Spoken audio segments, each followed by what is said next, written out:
আপনি কি কখনো মাসের শেষে বসে ভেবেছেন এত বিক্রি হলো তাহলে টাকা গেল কোথায়?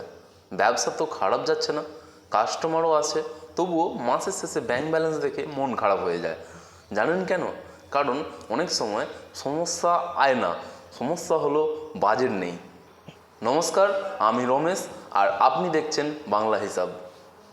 আজকে আপনাদেরকে রাজেশের সঙ্গে পরিচয় করিয়ে দেওয়া যাক, যে একটি ব্যবসা চালায়।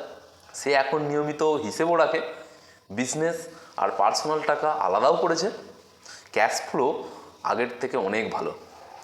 রাজেশ এখন ভাবছে এবার তো ব্যবসা ঠিক পথেই চলছে, কিন্তু 1 মাস পরে আবার সে আমার কাছে এলো, মুখটা একটু চিন্তিত। আমি জিজ্ঞেস করলাম, কি হয়েছে রাজেশ?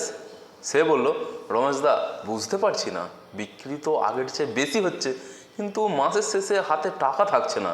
আমি ওকে জিজ্ঞেস করলাম, এই মাসের বাজেটটা দেখাও। রাজেশ একটু চুপ করে রইল, তারপর বলল, বাজেট? আমি তো বাজেট করিনি। আমি বললাম, ঠিক আছে, তাহলে বলো এই মাসে কত বিক্রি করার প্ল্যান করেছো? সে বলল, না, সেরম তো কিছু লিমিট সেট করিনি। তারপর আমি বললাম, মাসে সর্বোচ্চ কত খরচের প্ল্যান করেছো? সেটাও তো করোনি। কত টাকা সেভিং করবে ভেবেছো, সেটা কি ভেবেছো? সে হেসে বলল, ওসব তো কখনো ভাবিনি।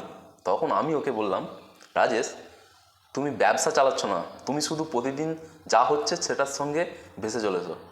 সেই মাসে কি হয়েছিল জানেন? যখন যে জিনিসটা দরকার মনে হয়েছে সে কিনেছে। একটা নতুন চেয়ার কিনেছে, দোকানে কিছু নতুন করে রেনোভেট করেছে, কিছু অতিরিক্ত স্টক নিয়েছে, ছোট ছোট করে অনেক খরচ করেছে।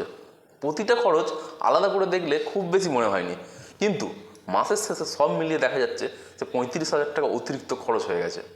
তখন রাজেশ বুঝলো সমস্যাটা কিন্তু বিক্রিতে ছিল না, সমস্যাটা ছিল কোনো পরিকল্পনাই ছিল না, কোনো বাজেটই ছিল না, যে কখন কত টাকা সে খরচ করবে সেরকম কোনো প্ল্যানই ছিল না। আমি রাজেশকে বললাম, আজ থেকে একটা খুব সহজ নিয়ম মেনে চলো।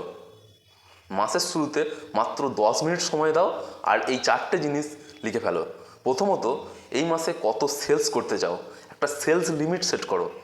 দ্বিতীয়ত, প্রোডাক্ট কেনার জন্য সর্বোচ্চ কত টাকা খরচ করতে চাও, স্টকে ইনভেস্ট কত করতে চাও সেটা লিখে ফেলো। দোকানের মোট মান্থলি এক্সপেন্সেস কত হয় সেই অনুযায়ী একটা লিমিট সেট করো। মাসের শেষে অন্তত কত টাকা ব্যবসায় রেখে দেবে সেটাও কিন্তু সেট করো। তারপর প্রতি রবিবার 10 মিনিট সময় নিয়ে দেখো প্ল্যান অনুযায়ী এগোচ্ছে কিনা, প্ল্যানের বাইরে চলে যাচ্ছে কিনা।